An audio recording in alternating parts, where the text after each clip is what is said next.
Hello family, कैसे हो आप सभी। आशा करते हैं कि आप सभी स्वस्थ होंगे, मस्त होंगे। Sushant pharma study YouTube channel में आपका स्वागत है।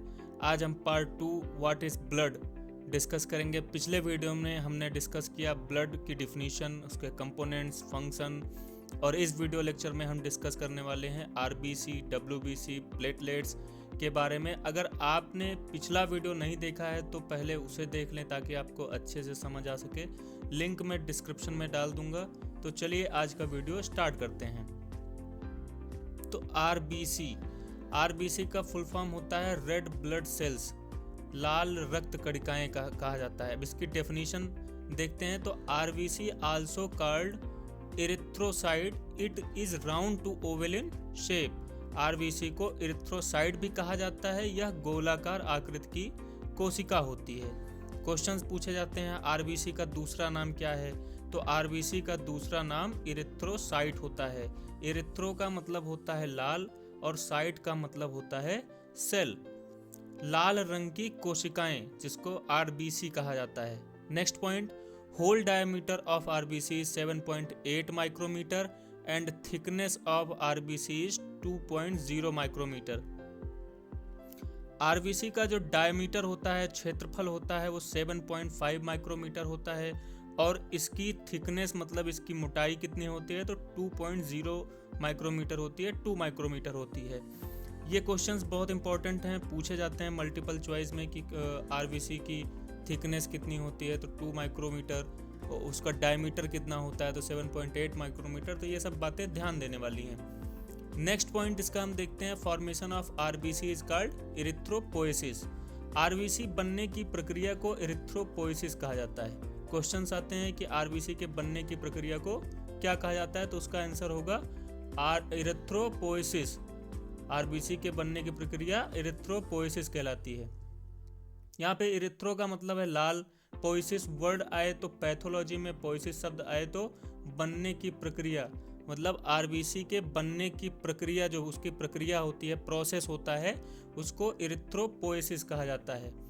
नेक्स्ट पॉइंट इसका देखें, RBC are form in red bone marrow and it break down into spleen. RBC का जन्म जो है बोन मैरो में होता है, रेड बोन मैरो में होता है, और इसकी मृत्यु होती है, डेथ हो जाती है स्प्लीन में जाके।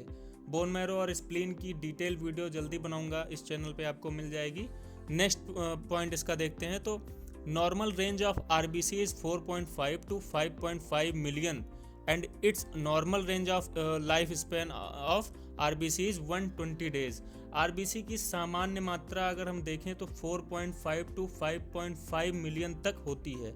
जीवन का इसका जो है जीवन कितनी होता है, इसका लाइफ स्पैन कितनी होती है तो 120 डेज की होती है। 120 डेज मतलब 120 दिन के बाद RBC automatically will be die, ये ऑटोमेटिकली डेड हो जाती है। ये भी बहुत इंपॉर्टेंट पॉइंट है, इसका लाइफ स्पैन कितना होता है तो 120 डेज होता है। अब हीमोग्लोबिन की बात करें तो हीमोग्लोबिन का स्ट्रक्चर आप देख सकते हैं स्क्रीन पे। अब इसमें पॉइंट्स क्या क्या हैं उसको देखते हैं। तो haemoglobin is made up of 2 parts, haem plus globin. Haemoglobin RBC की सरफेस पर पाए जाते हैं। आपको बता दें ये सरफेस पे, आरबीसी की सरफेस पर मौजूद होते हैं। आइए समझते हैं क्या होता है। तो हीमोग्लोबिन सामान्यतः 2 भागों से मिलकर बना होता है। कितने भागों से मिलकर बना होता है? 2 भागों से। हीम प्लस ग्लोबिन, मतलब हीम और ग्लोबिन। हीम से जब ग्लोबिन जुड़ेगा या ग्लोबिन से जब हीम जुड़ेगा तो हीमोग्लोबिन का निर्माण होगा। हीम का मतलब आयरन होता है और ग्लोबिन प्रोटीन है। नेक्स्ट पॉइंट इसका देखें तो heme part is also called protoporphyrin. क्या? प्रोटोपोर्फिरिन। तो हीम वाले भाग को प्रोटोपोर्फिरिन भी कहा जाता है। यह एक तरीके का प्रोटीन होता है। Next point, there are 4 types of globin are present in haemoglobin. First is alpha globin, beta globin, gamma globin, delta globin. अभी पार्ट फर्स्ट में हमने डिस्कस किया था कितने टाइप के होते हैं, तो अल्फा, बीटा, गामा डिस्कस किया था। तो यहाँ पे 4 टाइप्स के हैं, alpha globin, beta globin, gamma globin, delta globin. तो हीमोग्लोबिन में ग्लोबिन वाला भाग जो होता है उनमें 4 प्रकार होते हैं, अल्फा, बीटा, गामा और डेल्टा ग्लोबिन। इसके बेसिस पर डिसाइड होगा कि हीमोग्लोबिन कौन सा है। मैं समझाता हूँ आपको। जैसे देख सकते हैं आप इसमें फर्स्ट पॉइंट जो है दो अल्फा चेन जो हैं, 2 अल्फा चेन और 2 गामा चेन जब आपस में ऐड होती हैं, जुड़ती हैं, तो HbF फीटल हीमोग्लोबिन बनता है। नेक्स्ट पॉइंट हम देखें, यदि 2 अल्फा और 2 बीटा, अल्फा 2 और बीटा 2 चेन अगर आपस में जुड़ती हैं तो HbA 96% पर्सन में HbA हीमोग्लोबिन पाया जाता है। अब ये कॉमन होता है, हम सभी के अंदर 96% के अंदर ये हीमोग्लोबिन पाया जाता है, HbA हीमोग्लोबिन। यदि 2 अल्फा और 2 डेल्टा चेन जुड़ेगी, 2 अल्फा और 2 डेल्टा चेन जब आपस में जुड़ेंगी तो वहाँ पर HB2 हीमोग्लोबिन बनता है। थैलेसीमिया एक बीमारी होती है, कंडीशन होती है, उसमें यही वाला हीमोग्लोबिन पाया जाता है, HbA2। तो ये 3 प्रकार का हीमोग्लोबिन है, आप समझ सकते हैं इसको, HbF, HbA एंड HbA2। अब नेक्स्ट हम आगे बढ़ते हैं तो इसका देखेंगे WBC। WBC का full form white blood cell, श्वेत रक्त कणिकाएं क्या होती हैं, आइए समझते हैं। फर्स्ट पॉइंट आप इसमें देखेंगे, WBC is also known as leukocytes, it is a part of immune system.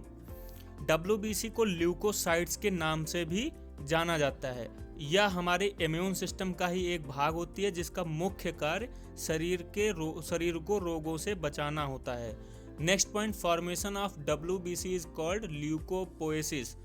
WBC के बनने की प्रक्रिया को ल्यूकोपोएसिस कहते हैं। वहाँ पिछले में अभी RBC में हमने देखा, तो RBC के बनने की प्रक्रिया को एरिथ्रोपोएसिस, WBC के बनने की प्रक्रिया को ल्यूकोपोएसिस कहा जाता है। इंपॉर्टेंट टॉपिक है, इसमें से क्वेश्चंस बहुत सारे पुटअप होते हैं।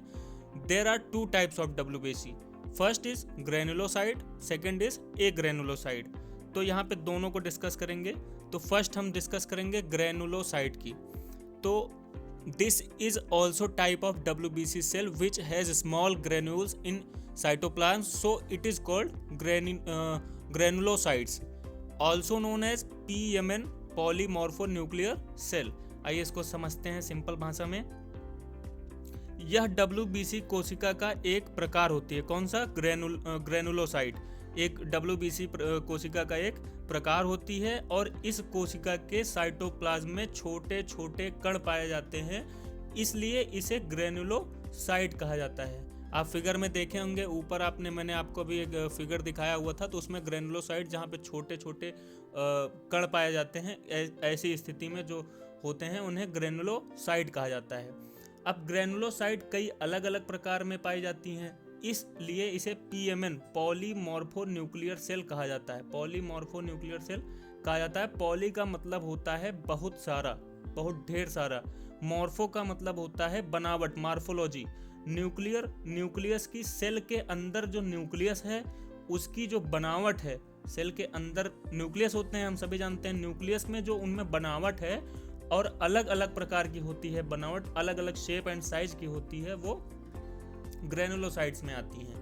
अब नेक्स्ट हम बात करेंगे इसमें ग्रेनुलोसाइट में क्या क्या आता है। तो न्यूट्रोफिल्स, फर्स्ट पॉइंट, न्यूट्रोफिल्स को अब डिस्कस करते हैं। तो neutrophil is a most abundant cell, it is most motile cell, sorry spelling mistake हो गई यहाँ पे, cell, so it can first reach to the site of infection in fight against.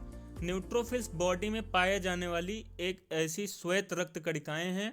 यह एक बहुत ही ज़्यादा गतिशील होती हैं और यह सबसे पहले किसी भी प्रकार के संक्रमण से जाकर फाइट करती हैं।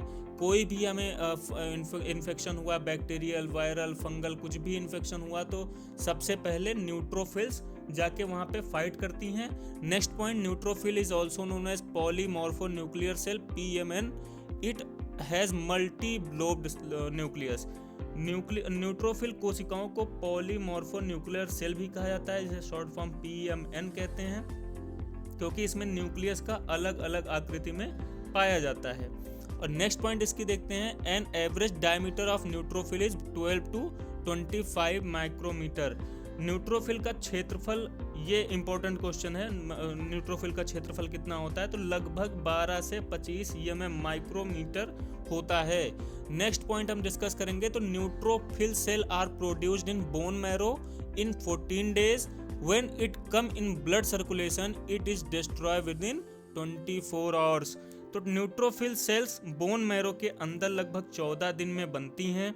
यह एक बार ब्लड सर्कुलेशन में आने के बाद 24 घंटे बाद डेड हो जाती हैं, मर जाती हैं। अब नेक्स्ट पॉइंट जो इसमें आता है वो है ईओसिनोफिल्स, तो इसको डिस्कस करेंगे। तो फर्स्ट पॉइंट इसका हम देखते हैं। Eosinophils is a bilobed cell, both lobes are connected to each other and its normal diameter is 12 to 17 micrometre. Eosinophils bilobed कोशिका होती है एवं इसका जो क्षेत्रफल होता है, जो डायमीटर होती है, लगभग 12 से 17 माइक्रोमीटर होती है।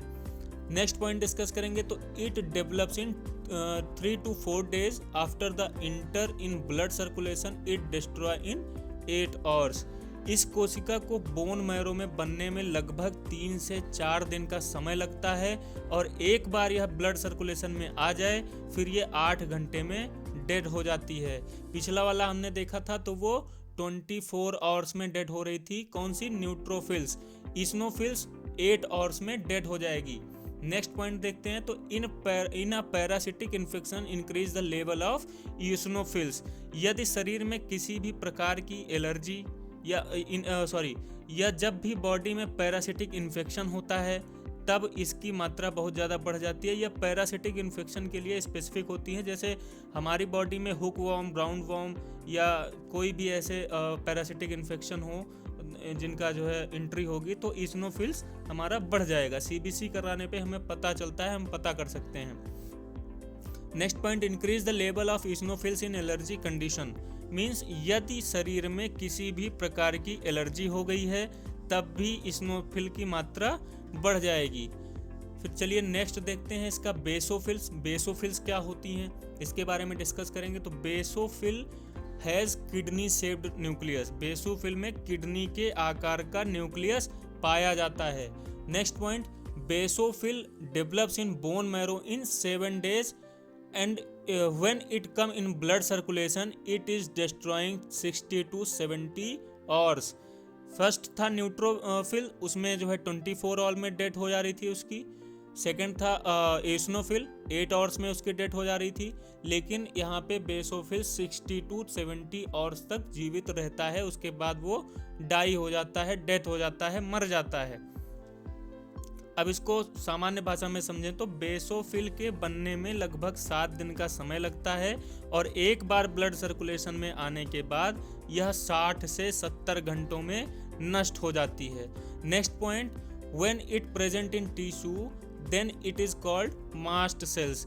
बेसोफिल जब भी किसी ऊतक के अंदर या टिश्यू के अंदर चली जाती है तो यह मास्ट सेल कहलाती है, कही जाती है। अब नेक्स्ट पॉइंट इसका है ग्रेनुलोसाइट। हम जानेंगे, ग्रेनुलोसाइट डिस्कस करेंगे। तो in a cytoplasm of granulocyte does not has any granules so it is called granular site. यहाँ पर ग्रेन्यूल्स नहीं पाए जाते हैं, कण नहीं पाए जाते हैं, इसलिए इसको ए ग्रेनुलोसाइट कही जाती है। इसमें लिम्फोसाइट्स और मोनोसाइट्स आती हैं। अब इसमें हम देखते हैं, इसको सिंपल भाषा में समझते हैं। तो ग्रेनुलोसाइट, ए ग्रेनुलोसाइट के साइटोप्लाज्म में किसी भी प्रकार का कोई ग्रेन्यूल नहीं पाया जाता है। जैसे इसमें लिम्फोसाइट और मोनोसाइट मैंने बताया आपको। तो लिम्फोसाइट को हम सबसे पहले डिस्कस करेंगे क्या होता है। तो lymphocyte has round to oval nucleus and its diameter is 12 to 13 micrometre. जो लिम्फोसाइट होता है उस सेल के पास गोलाकार और न्यूक्लियस होता है एवं इसका डायमीटर 12 से 13 mm होता है। लिम्फोसाइट सेल 3 प्रकार की होती हैं, beta lymphocyte, B lymphocyte, T lymphocyte, यानी नेचुरल किलर लिम्फोसाइट। तीनों के बारे में थोड़ा थोड़ा जान लेते हैं क्या होता है। तो बी लिम्फोसाइट सेल कई विभिन्न प्रकार की इम्यूनोग्लोबिन बनाती है जो हमें संक्रमण से प्रिवेंट करती है, बचाती है। नेक्स्ट था टी लिम्फोसाइट। तो टी लिम्फोसाइट सेल भी विभिन्न प्रकार की एंटीजन से लड़ने में सहायता करती है। थर्ड पॉइंट तो जो था वो एनके सेल, मतलब एनके सेल था, नेचुरल किलर लिम्फोसाइट जिसको हम कहते हैं। तो ये जो होता है ये अंगों के ऊपरी सतह पर पाई जाती है और इसका मुख्य काम जो होता है किसी भी प्रकार के विषाणु के संक्रमण से अंगों को बचाता है एवं कैंसर सेल्स जो हमारे अंदर डेवलप होती हैं उनको नष्ट करने में सहायता करता है। अब नेक्स्ट हम देखेंगे प्लेटलेट। सबसे मेन पॉइंट इसमें है प्लेटलेट। प्लेटलेट को डिस्कस करेंगे, इंपॉर्टेंट टॉपिक है, ध्यान से सुनिएगा।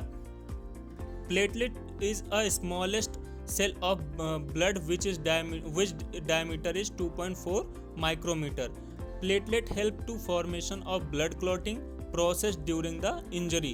Normal range of platelet 1.5 to 4 millions. अब इसको सामान्य भाषा में समझ लेते हैं। तो प्लेटलेट्स क्या होती हैं? प्लेटलेट ब्लड में पाई जाने वाली सबसे छोटी सेल होती है जिसका डायमीटर 2.4 माइक्रोमीटर होता है।